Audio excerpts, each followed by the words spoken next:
मैं डॉक्टर केतन शाह अहमदाबाद हूँ गुजरात से। आज 10 अप्रैल वर्ल्ड होम्योपैथी डे है।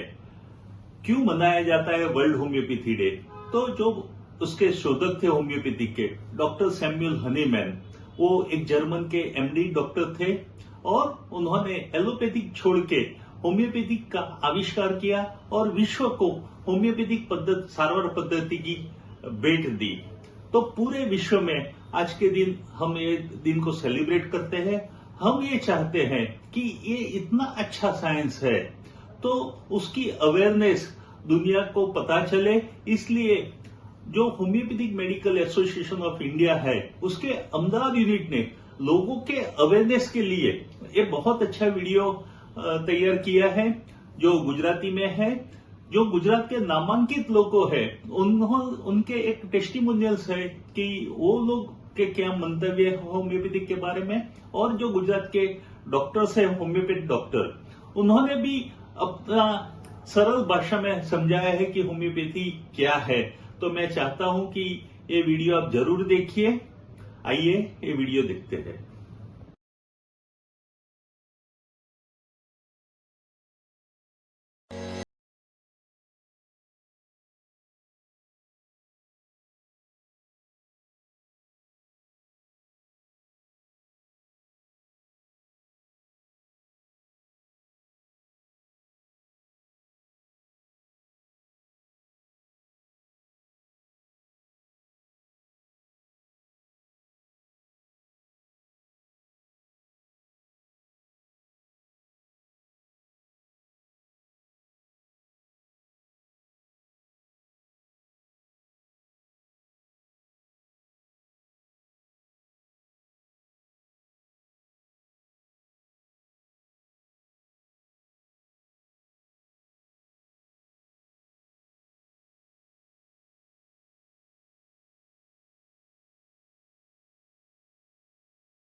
Homeopathy works better than anything else છે। મને યાદ છે કે હું લગભગ 9 વર્ષની હતી ત્યારે પહેલી વખત મારી મમ્મી મને હોમિયોપેથી ક્લિનિકમાં લઈ ગયેલી અને ત્યારથી લઈને આજ સુધી હું માત્ર હોમિયોપેથીની દવા જ કરું છું। તો કોઈ પણ પેરેન્ટ્સ આજે આવે ને એટલે પહેલો સવાલ એવો હોય કે બાળકને દાંત શાંતિથી આવે ને માટે શું કરી ડોક્ટર સાહેબ?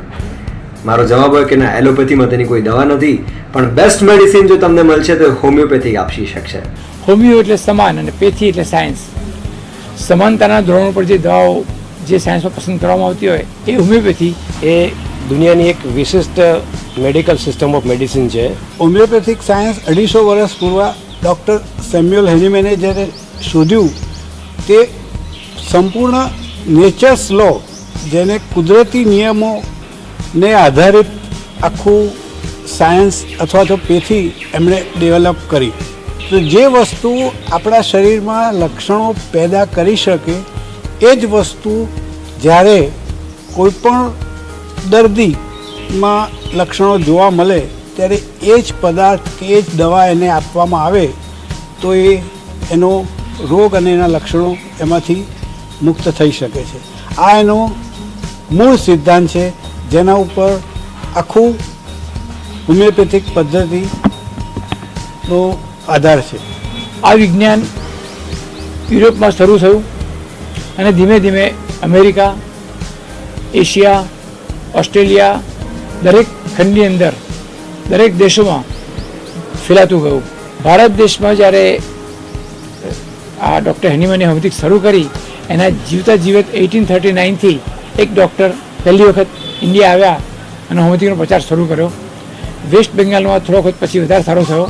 19મી સદી પછી જેવી 20મી સદી બેઠી તો ધીરે ધીરે હોમિયોપેથિક કોલેજો ખુલતી ગઈ.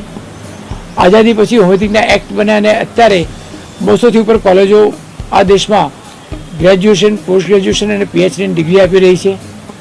લગભગ 3 લાખ ડૉક્ટર્સ આ સાયન્સમાં રજીસ્ટર થયા છે અને બધા જ દેશના અલગ અલગ ભાગમાં હોમિયોપેથિકની સારવાર લોકોને આપી રહ્યા છે. એટલે એની અંદર હજી ઘણા રિસર્ચના ખૂબ સ્કોપ છે. WHO આંકડા પ્રમાણે વિશ્વમાં બીજા નંબરની ખૂબ જ પ્રચલિત સારવાર પદ્ધતિ છે.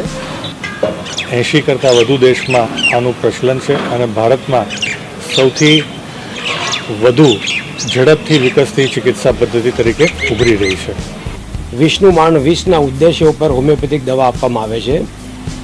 આ દુનિયાની આ એક જ દવાની પદ્ધતિ એવી વિશિષ્ટ છે કે જ્યાં દર્દીને દવા તેના લક્ષણો ઉપર આપવામાં આવે છે. લક્ષણો પણ શારીરિક, માનસિક અને તેમની આધ્યાત્મિક પરિસ્થિતિને અનુલક્ષીને દર્દી માટેની દવા નક્કી કરવામાં આવે છે. એક મેઇન લાઇન ટ્રીટમેન્ટ માટે પણ હોમિયોપેથી અત્યારે એક્સેપ્ટ થઈ રહી છે અને એક એડવાન્સ પેથોલોજીકલ કેસીસ હોય કે જ્યાં અસાધ્ય રોગો કહેવાય કે જે કન્વેન્શનલ ટ્રીટમેન્ટ એમાં નથી પહોંચી શકતી, એમાં પણ હોમિયોપેથી ખૂબ જ સારો પોતાનો રોલ ભજવે છે. કે જે પણ પદાર્થ જે કોઈ વસ્તુ તમારા શરીર ઉપર ઉદ્ભવ કરી શકે એવા જ લક્ષણ જ્યારે ડિસીઝ ઉપરમાં મળે એ વસ્તુ એમને મટાડવાની કેપેસિટી હોય છે. દાખલા તરીકે એક કાચી ડુંગળીનો આપણે ઉદાહરણ લઈ શકીએ કે ડુંગળી કાપીએ એટલે આંખમાં પાણી નીકળે, આંખમાં લાઈ બળે, નાકમાંથી પાણી નીકળે, છીંકો આવે. હવે આ જ બધા લક્ષણ જ્યારે શરદીમાં કોઈનામાં આવે છે તો અમે એ ડુંગળીમાંથી બનેલી જે દવા છે જેને અમે એલિયમ સિપ્પા કહીએ છીએ એ આપીએ છીએ તો એનાથી મટે છે. તો ટૂંકમાં હોમિયોપેથિક સારવારમાં અમારી પાસે એક હાથમાં રોગના લક્ષણ હોય છે અને બીજા હાથમાં અમારી પાસે દવાઓના લક્ષણ હોય છે. રોગી વ્યક્તિને જ જો તંદુરસ્ત કરીશું તો એમાં રહેલા કોઈ પણ રોગ એમાંથી આપોઆપ નીકળી જશે. એટલે એ રોગ આધારિત નહીં પણ રોગી આધારિત છે. We treat the disease person, not the disease. એ રોગ ભલે એક જ હોય પણ 10 દર્દીને જો સેમ ડાયગ્નોસિસ હોય પણ દરેક 10 દર્દીને દવાઓ જુદી જુદી રીતે અપાતી હોય છે એના લક્ષણ ઉપરથી.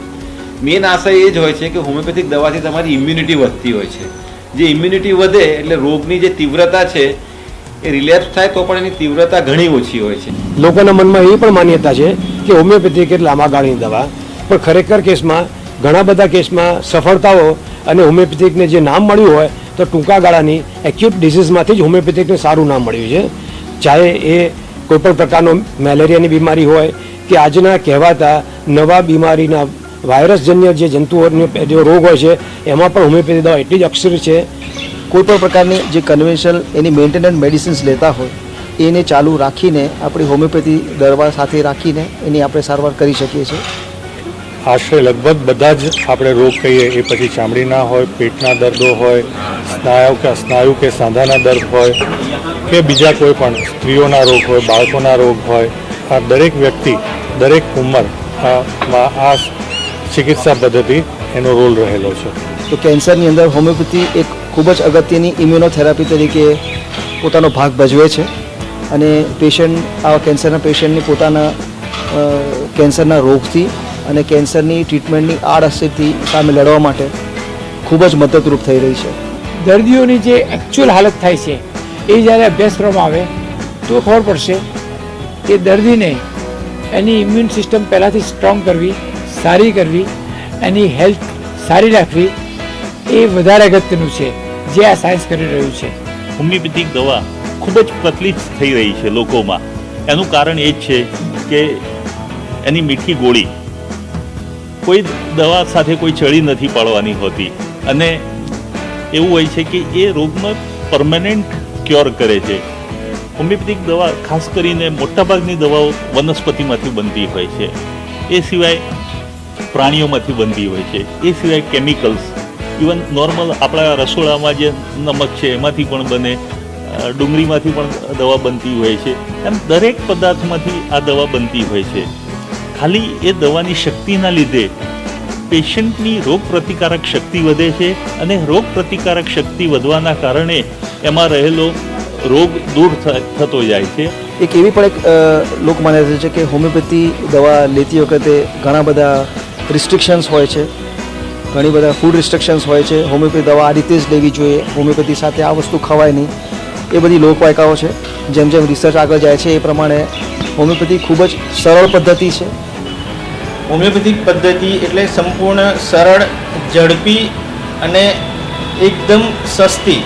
અને આ રીતે દરેક સામાન્ય નાગરિકનું મેડિકલ બિલ જે ભારત જેવા દેશમાં ખૂબ જ વધતું જાય છે તે હોમિયોપેથીની સારવાર લેવાથી ઘણું ઓછું થઈ શકે. ગુજરાતમાં 31 કોલેજ હોમિયોપેથીની છે, જેમાંથી દર વર્ષે આશરે 2 વર્ષ પછી દર વર્ષે 3000 ડૉક્ટર બહાર પડશે. ગુજરાત રાજ્યની હોમિયોપેથિક મેડિકલ કાઉન્સિલમાં આશરે 24,600થી પણ વધારે રજિસ્ટર્ડ થયેલા હોમિયોપેથિક તબીબોનું પ્રમાણ છે. આ તબીબો ગુજરાતના અને દેશના દરેક રાજ્યમાં ખૂણે ખૂણે જઈને હોમિયોપેથિક પદ્ધતિનો દવા આપીને દર્દીઓને સંપૂર્ણ સારા રાખવામાં ખૂબ જ મદદ કરે છે. અમદાવાદ મ્યુનિસિપલ કોર્પોરેશનમાં છેલ્લા 6 વર્ષથી અલગ અલગ આરોગ્ય મેળા થઈ રહ્યા છે અને આ આરોગ્ય મેળામાં મને ખૂબ જ આનંદ છે અને હું પોતે હોમિયોપેથિક ડૉક્ટર તરીકે ખૂબ જ ગૌરવની લાગણી અનુભવું છું કે દરેક આરોગ્ય મેળામાં અત્યારે હોમિયોપેથિક એસોસિએશન અને ગુજરાત સરકારનું જે આયુષ વિભાગ છે એનો હોમિયોપેથિક ડિપાર્ટમેન્ટ આ બધા જ લોકો સાથે રહીને કામ કરી રહ્યા છે અને અમદાવાદના ખૂણે ખૂણે અત્યારે હોમિયોપેથિકની સારવાર પહોંચે એવી એક અદ્ભુત સેવા પણ અમદાવાદ મ્યુનિસિપલ કોર્પોરેશન દ્વારા ઊભી કરેલી છે. આવી જ રીતે homeopathic medical association of India જે દેશનું સૌથી મોટું રજિસ્ટર્ડ એસોસિએશન છે, હોમિયોપેથિક મેડિકલ એસોસિએશન ઓફ ઇન્ડિયાની અમદાવાદ બ્રાન્ચમાં પણ આશરે 300 સભ્યો ધરાવે છે. હોમિયોપેથિક એસોસિએશન એવું માને છે કે હોમિયોપેથીનું હિત એ દર્દીઓને હોમિયોપેથિક દવાથી સારા કરવામાં છે. સો એ દર્દીઓનું હિત સાચવે છે, હોમિયોપેથિક ડૉક્ટરોનું નહીં. સૌથી પહેલું કામ તો એ કરે છે કે અવેરનેસ પ્રોગ્રામ કરે. બીજું એ એવું કામ કરે કે લોકોને એજ્યુકેશન આપે. ત્રીજું હોમિયોપેથિક ડૉક્ટરોનો પોતાનું જ્ઞાન વધે એના માટે જ્ઞાનવર્ધક CME that is continuous medical એજ્યુકેશનના રેગ્યુલર પ્રોગ્રામ કરે. ચોથું જ્યારે એપિડેમિક્સ ફાટી નીકળે, જ્યારે બહુ મોટા મહામારીઓ શરૂ થઈ જાય કે ડેન્ગ્યુ, ચિકનગુનિયા, સ્વાઇન ફ્લૂ, તો એમાં પ્રિવેન્ટિવ દવાઓ લોકોને પહોંચાડી શકાય. ગરીબમાં ગરીબ માણસને પણ કોઈ પણ એક પણ રૂપિયો લીધા વગર, ચાર્જ દીધા વગર પ્રિવેન્ટિવ મેડિસિન આપી અને એમને હોમિયોપેથિકનો પ્રચાર કરવો અને લોકોને રોગથી બચાવવા એ કામ કરે. એટલે આવા ઘણા બધા કામો એસોસિએશન કરે છે. आइए सब जीवन स्वस्थ बनाइए, होम्योपैथी अपनाइए. 21મી સદી હોમિયોપેથીની સદી. જય હોમિયોપેથી, જય હનુમાન.